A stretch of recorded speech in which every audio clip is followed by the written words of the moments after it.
ਇੱਕ ਮੁੰਡਾ ਸੀ ਜਿਹੜਾ 14 ਸਾਲ ਦੀ ਉਮਰ ਦੇ ਵਿੱਚ ਡੰਕੀ ਲਾ ਗਿਆ 14 ਸਾਲ ਦੀ ਉਮਰ ਦੇ ਵਿੱਚ 25 ਸਾਲ ਬਾਅਦ ਉਹ ਬੰਦਾ ਘਰ ਗਿਆ 25 ਸਾਲ ਬਾਅਦ। ਤੇ ਗੱਲ ਕਿਹੜੀ ਹੈ ਕਿ ਮੈਂ ਅਗਲੇ ਦਿਨ ਗਿਆ ਜਦੋਂ ਮਾਂ ਦਾ ਜਨਾਜ਼ਾ ਵਗੈਰਾ ਹੋ ਗਿਆ, ਠੀਕ ਹੈ, ਆਪਣੀ ਮਾਂ ਨੂੰ ਕੰਧਾ ਨਾ ਦੇ ਸਕੋ, ਲੇਕਿਨ ਅਸੀਂ ਪੈਸਾ ਤੇ ਕਮਾ ਲੈਂਦੇ ਹਾਂ, ਠੀਕ ਹੈ, ਉਹਨਾਂ ਦੇ ਬਦਲੇ ਅਸੀਂ ਲੋਕ ਜੋ ਕੁਝ ਖੋ ਦਿੰਦੇ ਆ ਨਾ, ਫਿਰ ਉਸ ਕਮਾਏ ਪੈਸੇ ਦੇ ਨਾਲ ਅਸੀਂ ਉਹ ਖੋਇਆ ਵਕਤ, ਉਹ ਸਾਡੇ ਗੁਜ਼ਰੇ ਮਾਂ-ਬਾਪ, ਉਹ ਅਸੀਂ ਉਸ ਨਾਲ ਖਰੀਦ ਨਹੀਂ ਸਕਦੇ ਹੈ। ਮੇਰੇ ਘਰ ਦੇ ਨਾਲ ਨਾ ਇੱਕ ਰਿਹਾਇਸ਼ ਹੈ ਛੜਿਆਂ ਦੀ, ਮੁੰਡੇ ਰਹਿੰਦੇ ਨੇ, ਉਹ ਹੁਣ ਮੁੰਡਾ ਬਿਮਾਰ ਸੀ, ਇਕੱਲਾ ਸੀ ਘਰ। ਸਭ ਤੋਂ ਪਹਿਲਾਂ ਮੈਨੂੰ ਇਹ ਦੱਸੋ ਕਿ ਤੁਸੀਂ ਪਾਕਿਸਤਾਨ ਪਹਿਲੀ ਵਾਰੀ ਕਦੋਂ ਛੱਡਿਆ ਸੀ? ਉਮਰ ਕਿੰਨੀ ਸੀ? ਕੋਈ ਯਾਦ ਹੈ? ਲੇਕਿਨ ਉਹ ਕਹਿੰਦੇ ਨੇ ਨਾ ਸਿਆਣੇ ਕਿ ਮਜਬੂਰੀਆਂ ਜਿਹੜੀਆਂ ਹੁੰਦੀਆਂ ਨੇ ਨਾ ਘਰ ਨਹੀਂ ਛੁਡਾਉਂਦੀਆਂ, ਖੂਨੀ ਰਿਸ਼ਤੇ ਤੱਕ ਛੁਡਾ ਦਿੰਦੀਆਂ ਨੇ। ਉਹ ਮੈਂ ਕਿਹਾ ਮਾਂ ਜੀ ਅੱਜ ਨਹੀਂ ਕਰੀਦਾ। ਉਹ ਮਾਂ ਨਾ ਰੋਣ ਲੱਗ ਗਈ। ਮੰਡੀ ਬਾਵਲ ਦੀ, ਸ਼ੇਰੋਂ ਦਾ ਸ਼ਹਿਰ। ਮੰਡੀ। ਜੇ ਇੱਥੇ ਹੁਣ ਮਾਂ ਹੁੰਦੀ ਉਸ ਮੁੰਡੇ ਦੀ, ਉਹ ਮਾਂ ਨੇ ਜਨਾਬ ਕਦੀ ਕੁਛ ਬਣਾਉਣਾ ਸੀ, ਕਦੀ ਕੁਛ ਬਣਾਉਣਾ ਸੀ, ਸਰਾਣੇ ਬਹਿ ਜਾਣਾ ਸੀ ਮਾਂ ਨੇ। ਭੁੱਖਿਆ ਸੌਂ ਜੀਦਾ, ਥੱਕਿਆ ਹੋਈਦਾ, ਸਮ ਟਾਈਮ ਆਖੀਦਾ ਯਾਰ ਕੋਈ ਗੱਲ ਨਹੀਂ, 10 ਵੱਜ ਗਏ ਨੇ ਰਾਤ ਦੇ, ਸਵੇਰੇ 6 ਵਜੇ ਉੱਠਣਾ ਤੇ ਕੱਢ ਹਾਂਜੀ, ਲੈਣੇ ਇਸ ਤਰ੍ਹਾਂ ਹੀ। ਇਸ ਤਰ੍ਹਾਂ ਵੀ ਹੋ ਕਈ ਜਾਂਦਾ, ਕਈ ਸਾਡੇ ਨਾਲ ਵੀ ਕਈ ਕਈ ਹੋਇਆ ਹੈ। ਵਾਰੀ ਭਾਈ ਕਈ ਵਾਰੀ ਹੁੰਦਾ ਹੈ, ਕਈ ਵਾਰੀ ਹੁੰਦਾ ਹੈ, ਅਕਸਰ ਹੁੰਦਾ है। अस्सलाम वालेकुम दोस्तों, मैं औरंगजेब बेग एक नई वीडियो, नई कहानी के साथ आपकी खिदमत में हम हाजिर हैं। और आपको पता है कि हम ओवरसीज़ पाकिस्तानियों की गुफ्तगू, उनके इंटरव्यूज़ और उनके जो तजर्बात हैं वो आपसे शेयर करते रहते हैं, ताकि हक सच आपको दिखाया जा सके। कोई 2 नंबर बंदा या कोई एजेंट आपको सुहाने ख्वाब ना दिखाए या मिसगाइड ना कर सके। तो इसी तरह आज हमारे बहुत ही अच्छे प्यारे दोस्त भाई जो कि इटली में मौजूद होते हैं, कमर शहजाद साहब, आज हम उनसे उनकी ज़िंदगी का तजर्बा या मौजूदा सूरत हाल, काम के हवाले से, जॉब के हवाले से, मुख्तलिफ चीज़ें जो है ना वो उनसे डिस्कस करेंगे। और उनका बहुत शुक्रिया कि उन्होंने टाइम दिया। और अभी हम बगैर वक़्त ज़ाया किए कमर भाई से बात करेंगे। अस्सलाम वालेकुम कमर साहब। जी वालेकुम सलाम। जनाब सुनाओ की हाल चाल है, ठीक हो? अल्लाह दा शुक्र, तुसीं सुनाओ सब ठीक है? बस शुक्र है मालिक दा, काम अल्हम्दुलिल्लाह। तो आ गए हो? हाँ जी, ਕੰਮ ਤੋਂ ਆ ਗਿਆ ਜੀ। ਤੁਹਾਨੂੰ ਤੇ ਪਤਾ ਹੀ ਹੈ ਫਿਰ ਪ੍ਰਦੇਸ਼ ਦੇ ਵਿੱਚ ਕੰਮ ਪਹਿਲੇ, ਬਾਕੀ ਕੰਮ ਬਾਅਦ ਚ ਨੇ। ਕੰਮ ਹੈ नहीं जी, ਤੇ ਅਸੀਂ ਪ੍ਰਦੇਸ਼ ਸਾਰੇ ਚ, बिल्कुल जी, ਕੰਮ ਤੋਂ ਬਗੈਰ ਤੇ इस तरह ही ਕਹਿੰਦੇ ਨੇ ਨਾ गल है। ਪ੍ਰਦੇਸ਼ ਦੇ ਵਿੱਚ ਕੋਈ ਬੰਦਾ ਸਲਾਮ ਵੀ ਨਹੀਂ ਲੈਂਦਾ। ਕੋਈ ਬੰਦੇ ਨੂੰ ਛੱਡ ਦਿਓ, ਘਰ ਵਾਲੇ ਸਲਾਮ ਨਹੀਂ ਲੈਂਦੇ, ਕੋਈ ਬੰਦੇ ਤੇ ਦੂਰ ਦੀ ਗੱਲ ਹੈ। ਕੰਮ बिल्कुल, ਇਹ ਤਲਕ ਹਕੀਕਤ ਮੰਨਣੀ ਪਈ, ਕੋਈ ਮੰਨੇ ਨਾ ਮੰਨੇ, ਗੱਲ ਹਾਂਜੀ, ਇਸ ਤਰ੍ਹਾਂ ਹੀ ਹੈ। ਜੀ, ਜੀ, ਬਿਲਕੁਲ ਇੰਝ ਹੀ ਗੱਲ ਹੈ। ਕਿਉਂਕਿ ਅੱਜ ਜਿਸ ਦੀ ਅੱਛਾ ਜੇਬ ਕਮਰ ਬੋਲਦੀ ਹੈ, ਉਸ ਨੂੰ ਸਲਾਮ ਹੈ। ਜਿਸ ਦੀ ਜੇਬ ਖਾਲੀ, ਉਸ ਨੂੰ ਕੋਈ ਸਲਾਮ ਨਹੀਂ ਕਰਦਾ। ਕਮਰ ਭਾਈ, ਮੈਂ ਤੁਹਾਡੀ ਇੱਕ ਵੀਡੀਓ ਦੇਖ ਰਿਹਾ ਸੀ, ਤੁਹਾਡਾ ਆਪਣਾ ਵੀ ਮਾਸ਼ਾਅੱਲਾ ਟਿਕਟੌਕ ਚੈਨਲ ਹੈ, ਤੁਸੀਂ ਸੋਸ਼ਲ ਮੀਡੀਆ ਯੂਜ਼ ਕਰਦੇ ਹੋ। ਔਰ ਦੋਸਤ ਮੈਂ ਕਮਰ ਭਾਈ ਨਾਲ ਥੋੜਾ ਜਿਹਾ ਗੁਫ਼ਤਗੂ ਕਰਨ ਤੋਂ ਪਹਿਲਾਂ ਤੁਹਾਨੂੰ ਦੱਸ ਦਿਆਂ ਕਿ ਇਹਨਾਂ ਦਾ ਟਿਕਟੌਕ ਚੈਨਲ ਹੈ, ਤੁਸੀਂ ਉਹ ਵੀ ਜਾ ਕੇ ਦੇਖੋ। ਉਹਦੇ ਤੇ ਇਹਨਾਂ ਨੇ ਆਪਣੀ ਜ਼ਿੰਦਗੀ ਦੇ ਐਕਸਪੀਰੀਅੰਸ ਔਰ ਆਪਣੀ ਬੜੀ ਮਾਲੂਮਾਤੀ ਵੀਡੀਓ ਪਾਈਆਂ ਨੇ, ਤਾਂ ਕਿ ਤੁਹਾਨੂੰ ਉਹਨਾਂ ਨੂੰ ਫਾਲੋ ਕਰੋ ਤੇ ਬੜੀ ਅੱਛੀਆਂ ਚੀਜ਼ਾਂ ਸਿੱਖਣ ਨੂੰ ਮਿਲਣਗੀਆਂ। ਤੇ ਇਹਨਾਂ ਦੀ ਆਈਡੀ ਅਸੀਂ ਤੁਹਾਨੂੰ ਤੇ ਦੇ ਦਿਆਂਗੇ, ਸਕਰੀਨ ਤੇ ਲਿਖ ਦਿਆਂਗੇ। ਸਭ ਤੋਂ ਪਹਿਲਾਂ ਮੈਨੂੰ ਇਹ ਦੱਸੋ ਕਿ ਤੁਸੀਂ ਪਾਕਿਸਤਾਨ ਪਹਿਲੀ ਵਾਰੀ ਕਦੋਂ ਛੱਡਿਆ ਸੀ? ਉਮਰ ਕਿੰਨੀ ਸੀ? ਕੋਈ ਯਾਦ ਹੈ? ਪਾਕਿਸਤਾਨ ਤੋਂ ਮੈਂ ਪਹਿਲੀ ਵਾਰੀ ਨਿਕਲਿਆ ਸੀ ਜਨਾਬ 2005 ਚ, 20 ਸਾਲ ਹੋ ਗਏ। ਉਦੋਂ ਕਿੰਨੀ ਕੁ ਉਮਰ ਹੋਗੀ ਤੁਹਾਡੀ? ਉਦੋਂ ਮੇਰੀ ਹੋਏਗੀ ਉਮਰ ਤਕਰੀਬਨ ਕੋਈ 22 ਸਾਲ, 23 ਸਾਲ। ਤੁਸੀਂ ਪਾਕਿਸਤਾਨ ਤੋਂ ਕਿਹੜੇ ਸ਼ਹਿਰ ਤੋਂ ਤਾਲੁਕ ਰੱਖਦੇ ਹੋ? ਕਿਹੜਾ ਇਲਾਕਾ ਹੈ? ਮੰਡੀ ਬਾਵਲ ਦੀ, ਸ਼ੇਰੋਂ ਦਾ ਸ਼ਹਿਰ। ਮੰਡੀ। ਮੰਡੀ ਬਹਾਉਦੀਨ ਜੀ, ਸਾਡੇ ਫਰਾਂਸ ਦੇ ਵਿੱਚ ਭਾਈ ਬਹੁਤ ਜ਼ਿਆਦਾ ਬੜੇ ਦੋਸਤ ਹੈਗੇ ਨੇ ਮੰਡੀ ਦੇ, ਔਰ ਜਿਗਰੀ ਯਾਰ ਨੇ, ਔਰ ਅੱਛੀ ਯਾਰਾਂ ਦੇ ਬਾਤ। ਯਾਰ ਨੇ, ਇਹਦੇ ਵਿੱਚ ਕੋਈ ਸ਼ੱਕ ਨਹੀਂ। ਅੱਛਾ, ਮੈਨੂੰ ਇਹ ਦੱਸੋ ਕਿ ਜਦੋਂ ਤੁਸੀਂ ਪਾਕਿਸਤਾਨ ਛੱਡਿਆ, ਮੈਂ ਤੁਹਾਡੀ ਇੱਕ ਵੀਡੀਓ ਵੇਖ ਰਿਹਾ ਸਾਂ, ਬੜੀ ਇਮੋਸ਼ਨਲ ਜਿਹੀ ਸੀ ਕਿ ਆਪਣੀ ਮਾਂ ਨੂੰ ਜਦੋਂ ਅਲਵਿਦਾ ਕਿਹਾ, ਉਹ ਦੱਸੋ ਨਾ ਥੋੜਾ ਜਿਹਾ ਕੀ ਮਾਹੌਲ ਸੀ ਜਦੋਂ?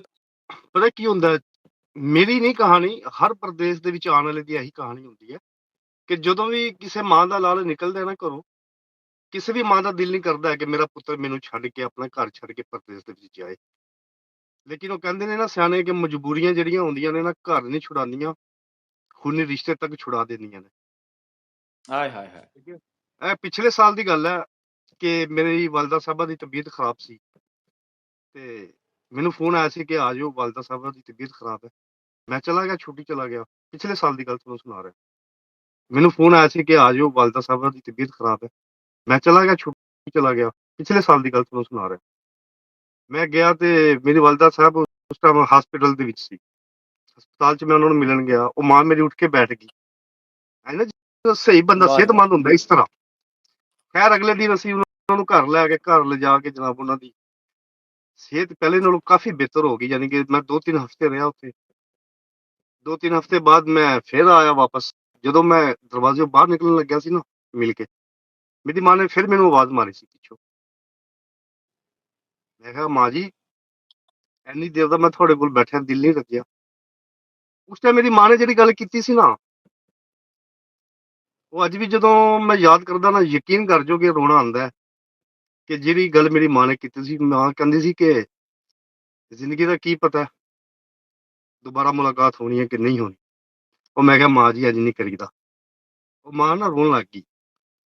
ਮੈਂ ਫਿਰ ਜਿਸ ਤਰ੍ਹਾਂ ਪੁੱਤਰ ਕਰਦੇ ਨੇ ਮਾਂ ਨਾਲ, ਮੈਂ ਕਿਹਾ ਮਾਂ ਚੁੱਪ ਕਰ, ਇੰਝ ਨਹੀਂ ਦੇਖਣਾ, ਹੁਣ ਮੈਂ ਜਾ ਰਿਹਾ, ਤੂੰ ਰੋ ਰਹੀ ਹੈ। ਉਹ ਫਿਰ ਮਾਂ ਨੇ ਜਨਾਬ ਸਮਾਈਲ, ਜਿਸ ਤਰ੍ਹਾਂ ਫਿਰ ਮਾਵਾਂ ਦਿਲ ਰੱਖਣ ਵਾਸਤੇ ਨਹੀਂ ਕਰਦੇ ਪੁੱਤਰਾਂ ਦਾ, ਹੌਸਲਾ ਵਧਾਉਣ ਵਾਸਤੇ ਹੱਸੇ। ਉਹ ਮੈਨੂੰ ਪਤਾ ਲੱਗ ਗਿਆ। ਮੈਂ ਕਿਹਾ ਮਾਂ ਮੈਨੂੰ ਪਤਾ ਹੈ, ਹੱਸ ਤੇ ਤੂੰ ਕੋਈ ਨਹੀਂ ਰਹੀ, ਮੈਨੂੰ ਦਿਖਾ ਰਹੀ ਹੈ। ਖੈਰ ਗੱਲ ਕੀ ਕਿ ਮੈਂ ਨਿਕਲ ਗਿਆ ਜਨਾਬ। ਜਦੋਂ ਵਾਪਸ ਆ ਗਏ ਅਸੀਂ ਇਟਲੀ, ਤੇ ਹਲੇ ਮਹੀਨਾ ਵੀ ਨਹੀਂ ਸੀ ਗੁਜ਼ਰਿਆ, ਫੋਨ ਆ ਗਿਆ ਜੀ ਆ ਜਾਓ, ਵਾਲਿਦਾ ਸਾਹਿਬਾ ਚਲੇ ਗਏ ਨੇ ਤੁਹਾਡੇ।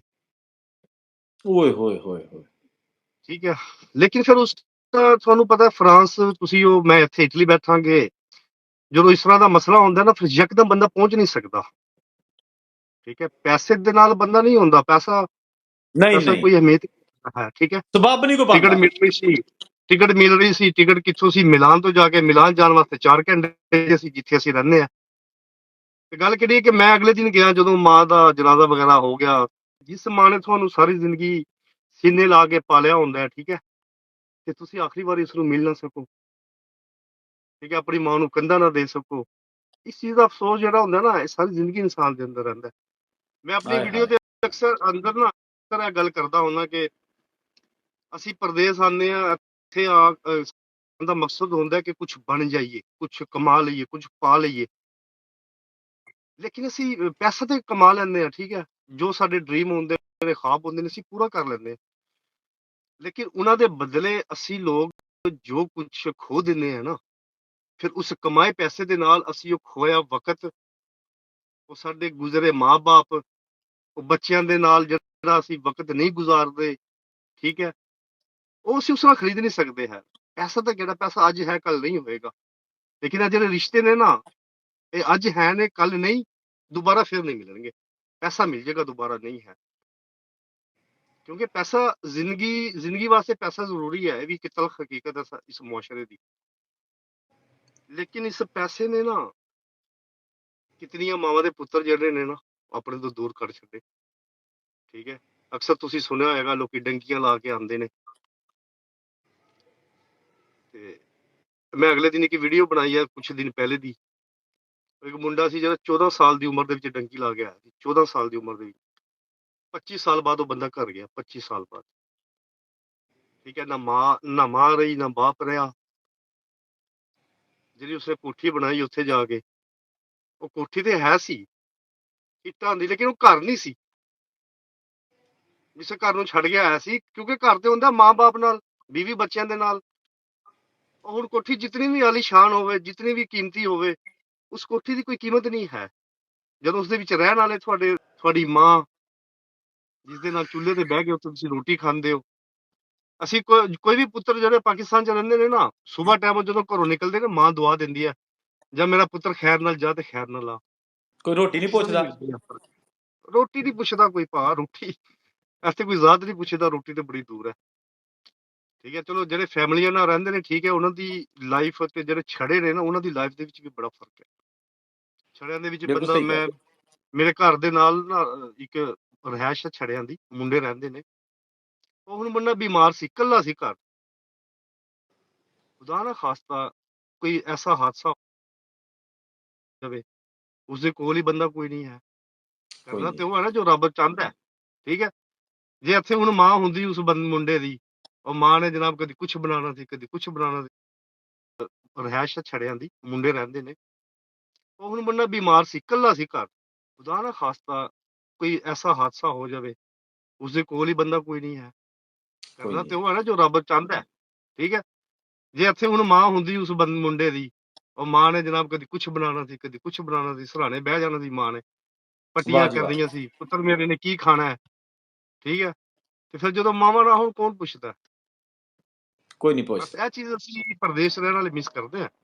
ਬਾਕੀ ਇਹ ਨਹੀਂ ਹੈ ਕਿ ਪਰਦੇਸ ਬੜਾ ਔਖਾ ਹੈ। ਔਖੇ ਦਾ ਮੁਰਾਦ ਇਹੀ ਚੀਜ਼ ਹੁੰਦੀ ਹੈ ਠੀਕ ਹੈ, ਹੁਣ ਅਸੀਂ ਮਿਸਾਲ ਦੇ ਤੌਰ ਤੇ ਹੁਣ ਕੰਮ ਤੋਂ ਆਏ ਆ, ਟਾਈਮ ਹੋ ਗਿਆ ਸਾਡੇ ਕੋਲ 9 ਵੱਜ ਗਏ, 9 ਵਜੇ ਘਰ ਆਇਆ ਜੀ, ਘਰ ਅੱਗੇ ਕੌਣ ਹੈ ਤੁਹਾਡਾ? ਮਾਂ ਬੈਠੀ ਆ, ਜਿਹੜੀ ਬੂਹਾ ਖੋਲੇ ਕੇ ਮੇਰਾ ਪੁੱਤਰ ਆ ਰਿਹਾ, ਆਨੇ ਸਿਰ ਪਲੋਸੇਗੀ, ਦੁਆ ਦੇਵੇਗੀ, ਆ ਗਿਆ ਮੇਰਾ ਪੁੱਤਰ, ਥੱਕ ਗਿਆ ਹੋਣਾ ਨਾ ਮੇਰਾ ਪੁੱਤਰ, ਚਲ ਜਲਦੀ ਨਾਲ ਹੱਥ ਮੂੰਹ ਧੋ, ਮੈਂ ਗਰਮ ਗਰਮ ਰੋਟੀ ਪਕਾਨੀ ਆਪਣੇ ਪੁੱਤਰ ਵਾਸਤੇ। ਵਾਹ ਜੀ ਵਾਹ। ਠੀਕ ਹੈ, ਬੱਚੇ ਹੋਣ ਤੁਹਾਡੇ, ਆਨੇ ਬਾਪ ਨੂੰ ਜਨਾਬ ਉਹ ਜੱਫਾ ਪਾ ਲੈਂਦੇ ਨੇ, ਪਾਪਾ ਆ ਗਏ, ਪਾਪਾ ਆ ਗਏ ਸਾਡੇ। ਇੱਥੇ ਜਦੋਂ ਕੰਮ ਤੇ ਆਉਂਦੇ ਮਾਂ ਨਹੀਂ ਹੁੰਦੀ ਤੁਹਾਡੀ, ਜਿਹੜੀ ਦਰਵਾਜ਼ਾ ਖੋਲੇ, ਦੁਆ ਦੇਵੇ, ਤੁਹਾਡੇ ਵਾਸਤੇ ਗਰਮ ਗਰਮ ਰੋਟੀ ਬਣਾਵੇ। ਬੱਚੇ ਨਹੀਂ ਹੁੰਦੇ ਜਿਹੜੇ ਆ ਕੇ ਤੁਹਾਡੇ ਨਾਲ ਚਿਮੜ ਜਾਣ ਤੇ ਤੁਹਾਡੀ ਥਕਾਵਟ ਥਕਾਵਟ ਉਸੇ ਲੈ ਟਾਈਮ ਲੈ ਜਾਂਦੀ ਹੈ, ਜਾਵੇ। ਠੀਕ ਹੈ, ਥਕਾਵਟ ਉਸੇ ਲੈ ਟਾਈਮ ਜਾਂਦੀ ਬੰਦੇ ਹੈ। ਦੀ ਥਕਾਵਟ ਲੈ ਜਾਂਦੀ ਹੈ। ਇੱਥੇ ਜਦੋਂ ਘਰ ਆਉਂਦੇ ਆ ਨਾ, ਉਹ ਕੰਮ ਵਾਲੀ ਥਕਾਵਟ ਤੋਂ ਜ਼ਿਆਦਾ ਬੰਦਾ ਹੋਰ ਥੱਕ ਜਾਂਦਾ ਹੈ, ਜਦੋਂ ਸੋਚਦਾ ਹੈ ਯਾਰ ਹੁਣ ਹਾਂਡੀ ਵੀ ਬਣਾਉਣੀ ਹੈ। ਠੀਕ ਹੈ। ਬਿਲਕੁਲ ਇਸ ਤਰ੍ਹਾਂ ਭੁੱਖਿਆ ਸੌਂ ਜੀਦਾ, ਥੱਕਿਆ ਹੋਈਦਾ, ਸਮ ਟਾਈਮ ਆਖੀਦਾ ਯਾਰ ਕੋਈ ਗੱਲ ਨਹੀਂ, 10 ਵੱਜ ਗਏ ਨੇ ਰਾਤ ਦੇ, ਸਵੇਰੇ 6 ਵਜੇ ਉੱਠਣਾ ਤੇ ਕੱਢ ਹਾਂਜੀ, ਲੈਣੇ ਇਸ ਤਰ੍ਹਾਂ ਹੀ। ਇਸ ਤਰ੍ਹਾਂ ਵੀ ਹੋ ਕਈ ਜਾਂਦਾ, ਕਈ ਸਾਡਾ ਵੀ ਕਈ ਕਈ ਹੋਇਆ ਹੈ। ਵਾਰੀ ਬਈ ਕਈ ਵਾਰੀ ਹੁੰਦਾ ਹੈ, ਕਈ ਵਾਰੀ ਹੁੰਦਾ, ਅਕਸਰ ਹੁੰਦਾ ਕਿ ਖਾਣਾ ਨਹੀਂ, ਹਾਂਡੀ ਨਹੀਂ ਬਣੀ, ਬੰਦਾ ਥੱਕਿਆ ਹੁੰਦਾ, ਕਹਿੰਦਾ ਯਾਰ ਕੀ ਬਣਾਵਾਂ। ਉਹ ਫਿਰ ਸਾਡੇ ਪ੍ਰਦੇਸ਼ ਰਹਿਣ ਵਾਲੇ ਕੋਲ ਇੱਕ ਆਪਸ਼ਨ ਹੁੰਦਾ ਹੈ, ਅੰਡਾ ਫਰਾਈ ਕਰ ਲਿਆ, ਠੀਕ ਬਿਲਕੁਲ। ਹੈ, ਨਾਲ ਚਾਹ ਜਾਂ ਦੁੱਧ ਗਰਮ ਕਰ ਲਿਆ, ਚਲੋ ਜੀ ਖਾ ਕੇ ਸੋ ਗਏ। ਉਹ ਕਈ ਤੇ ਵਿਚਾਰੇ ਸੌਂਦੇ ਵੀ ਨਹੀਂ ਹੈ, ਉਹ ਫਿਰ ਛੱਤਾਂ ਲਈ ਵੇਖਦੇ ਰਹਿੰਦੇ ਨੇ, ਪਿਛਲੀ ਯਾਦ ਉਹਨਾਂ ਨੂੰ ਮਾਂ-ਬਾਪ ਦੇ ਉਹ ਨਾਲ ਗੁਜ਼ਰਿਆ ਵਕਤ ਉਹਨਾਂ ਨੂੰ ਨਹੀਂ ਸੌਣ ਦਿੰਦਾ। ਤੇ ਇਹ ਆਪਣਾ ਲਾਈਫ ਹੈ ਜੀ ਕਮਲ ਭਾਈ ਪ੍ਰਦੇਸ਼ ਮੈਨੂੰ ਇਹ ਦੀ। ਦੱਸੋ ਕਿ ਤੁਸੀਂ ਕਿਹੜੇ ਸ਼ਹਿਰ ਚ ਹੁੰਦੇ ਹੋ ਉੱਥੇ? ਮੈਂ ਇੱਥੇ ਹੁੰਦਾ ਚਵੀਤਾ ਨੋਵਾ ਮਾਰਕੀਟ।